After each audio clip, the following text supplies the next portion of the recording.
And now, in studio, bringing his Midwest values from the Show Me State to the land of San Diego.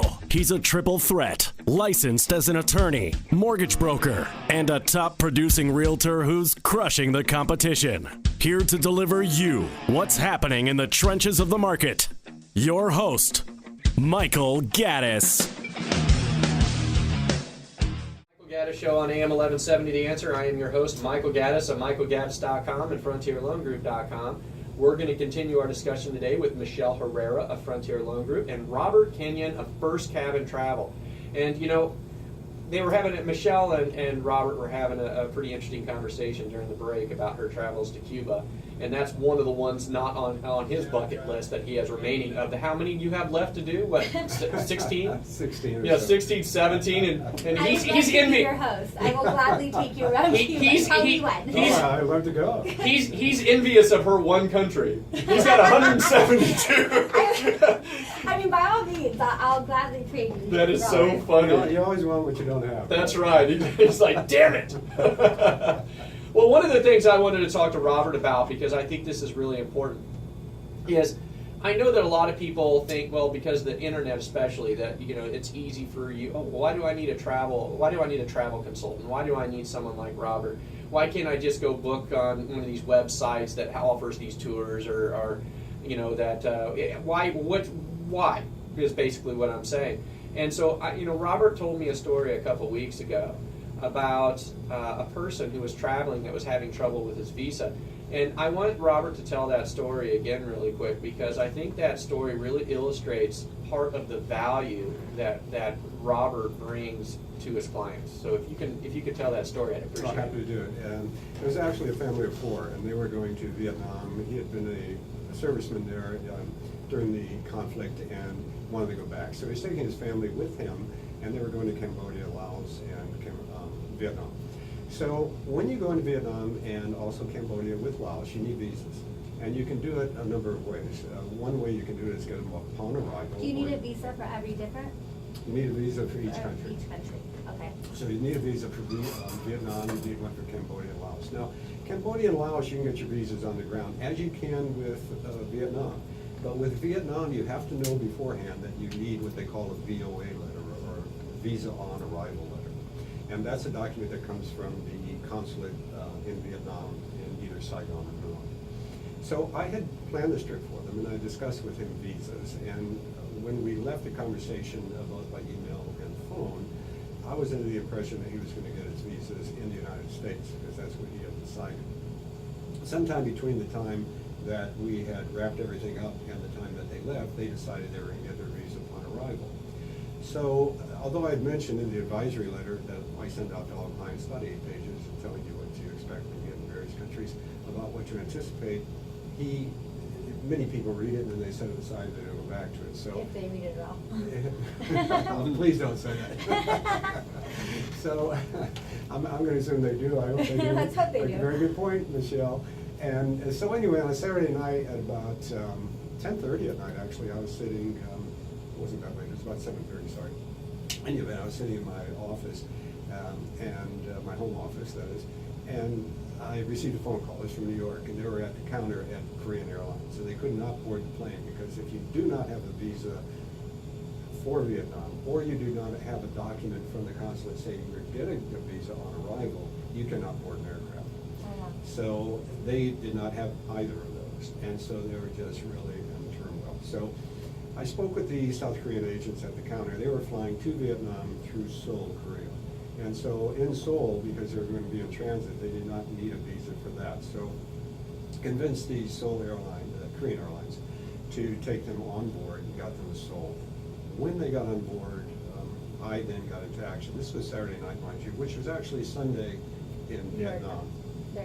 Right, which was good, but it was a weekend.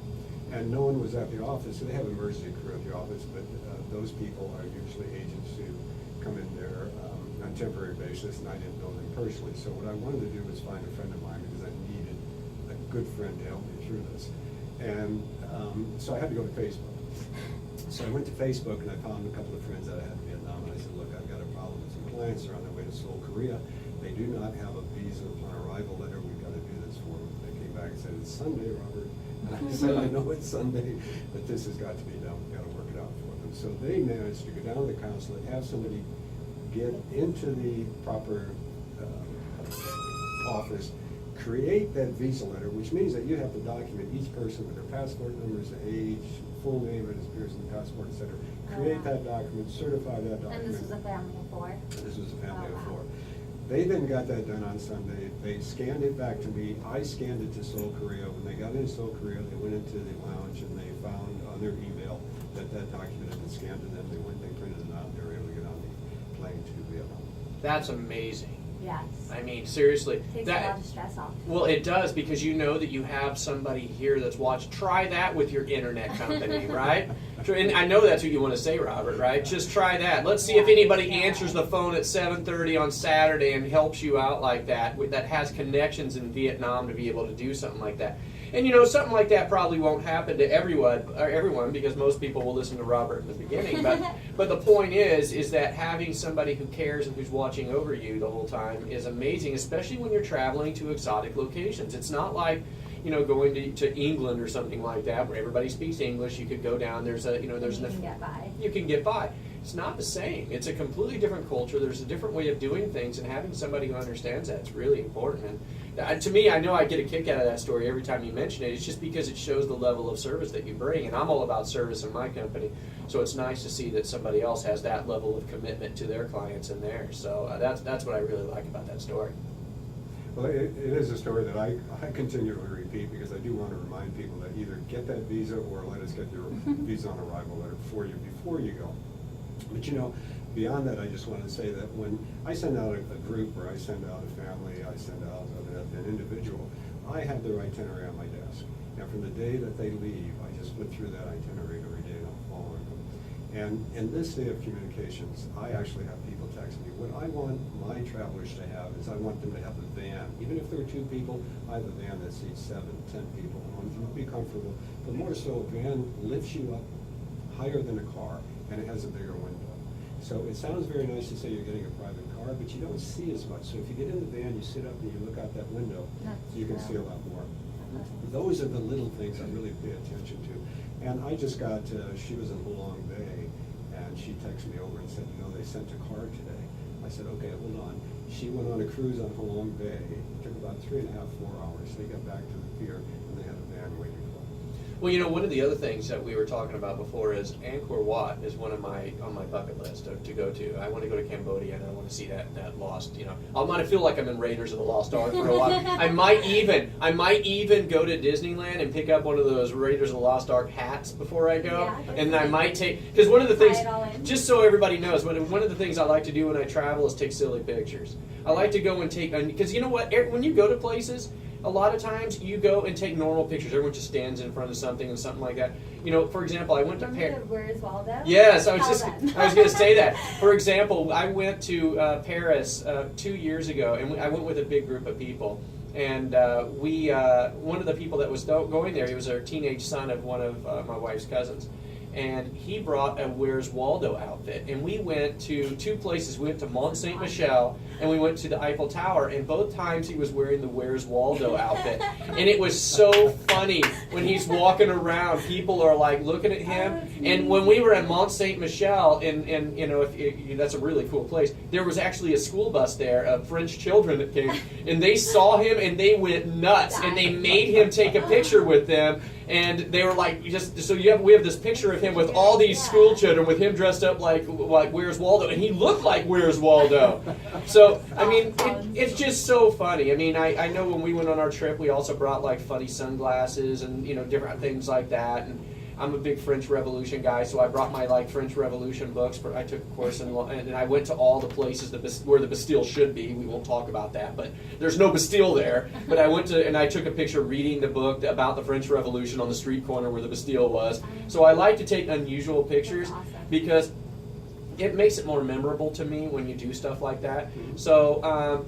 Anyway, I lost track. What was I talking about? Because I got into Where's Waldo. There's a point of all of this. The reason I started this whole thing in the first place was because Angkor Wat, one of the things you were telling me is that, like, for example, going to see a place like that is one of those once-in-a-lifetime things, right? You go there once, and you're probably not going to go back again. One thing Robert was saying is that a good travel consultant, someone like Robert, he knows what days to go to that place. And Robert, tell us why it's important to know what day to go to Angkor Wat. It's very important because in this day and age, mind you, in the 80s, even in the 90s, take the Chinese, they actually had to get a permit to travel from Shanghai to Beijing or from Beijing to Xi'an. Nowadays, because the economy has changed such and they've opened up their restrictions so much that the Chinese can travel anywhere they want to go. Mind you, there are over 1 billion Chinese. Now they're getting into the middle class, they're getting into upper class, and they're traveling a lot. So, Angkor Wat is in a city called Siem Reap, S-I-E-M-R-E-A-P. They now have junkets from Singapore, from Beijing, from Hong Kong, from Taiwan, from Bangkok that come down there on Fridays. And they're just coming down into Siem Reap with plane loads of tourists that will then go and visit Angkor Wat. So if you're making an arrangement to go to Angkor Wat, you really want to be sure that whoever is making that arrangement for you sends you on Monday, Tuesday, Wednesday, or Thursday. Do not go to that facility on those other days. Now, will you see Angkor Wat? Yes, you will, but you'll see it with about 2,500 other people. Now, what's amazing about that is how many people, can your internet tell you that? Probably not. No. You'd have to do a lot of searching. No, you'd have to do a lot of searching, but that's my whole point about having somebody as your point of reference, as your guide, you know, in a lot of different ways. And that's one of the things that Robert really brings to the table, you know, and I'm passionate about traveling, as is Michelle, I mean, and obviously Robert, who just hops around. Somewhat. Just a little bit. What is I that? would say so. Where in the world is Carmen Santiago or whatever? Where in That's the world is Robert? Yeah, where in the world is Robert is what it should be. What was your last trip, Robert? Oh, my last trip was actually to San Francisco. Okay, forget about that one. What was the one before? Last trip was to Vietnam, Thailand, and Cambodia. Oh, I want to get wow. back to Burma. Burma is now called Myanmar. That's another country we have to consider. But I want to give another tip for Angkor Wat. Hang on a second, Robert. We'll let you give that Sure. tip right after the break. After the break, we're going to continue our conversation with Robert Kenyon of First Cabin Travel. You're listening to the Michael Gaddis Show on AM 1170 The Answer. First travel.